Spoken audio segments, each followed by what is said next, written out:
Hi guys, my name is Casey Schmitz and I decided to do my first online oral presentation over how to merge face-to-face communication with technology. I think this topic is incredibly important in the hospitality industry because recently we have seen a huge new trend of technology and innovation within our industry. Hospitality is obviously focused on customer service, so technology is being implemented in order to improve customer service overall.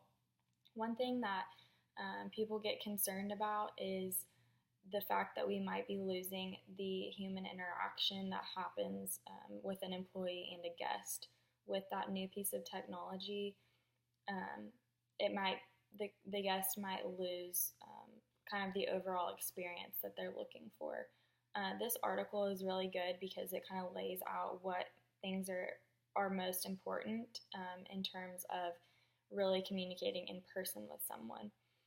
The first thing the article mentions is if you're building a budget with someone or you're sitting down and talking strategy or numbers, that you shouldn't necessarily do this through email or on the phone, but you should actually meet with someone face to face so that you are on the same page about whatever it is that you're needing to decide. The second thing is just the hierarchy of communications, which means you lose a lot of what the other person is saying in translation. And so communicating via email, you might not understand what the person means through their tone of voice. It doesn't include body language or eye contact. So you can really misunderstand what someone's trying to say if you don't actually meet them face to face and kind of hear and see how they interact with you. The third thing that the article talks about is training. And training, I think, is something that's very important in a business and that you're kind of always continually training in order to improve yourself and improve the company that you're working with. And we have nowadays in technology, we can do training online and you can sit down and do the training all by yourself, or you don't even have to interact with someone or really be taught anything other than through a video. And while I think that these videos are incredibly important, it is you must actually sit down with someone and kind of hear from their perspective how something works, or just getting together with your team face to face and doing different activities would really help the employees overall.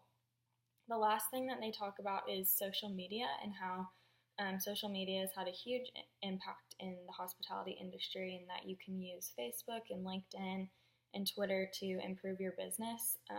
But it talks about how this should be the initial communication that you have with someone, and it shouldn't stop after that.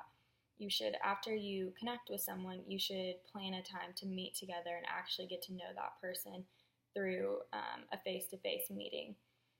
One thing I really liked that the article mentioned, a quote that they said was, "How will you ever see eye to eye if you're never face to face?" And I think that's really important moving forward, because you can only agree or disagree with someone once you've both had the opportunity to kind of speak what it is that you're wanting to say, not just type it or not just send it over through a message on the internet. As far as the stakeholders analysis, I think that any stakeholder that's wanting to be involved in a business should consider how the business is interacting with technology and continuing to keep the communication. If you only focus on technology, your business is going to have no sense of personality, or your employees are going to feel like that they feel as though they aren't needed anymore if a piece of equipment or a robot is taking over their job. So overall, I think that a stakeholder looking forward has a lot to think about and making sure that the business that they're being involved in is really understanding all of these aspects. So yeah, that's my presentation. If you have any questions or want to learn more, I'll post the article at the end. Thanks.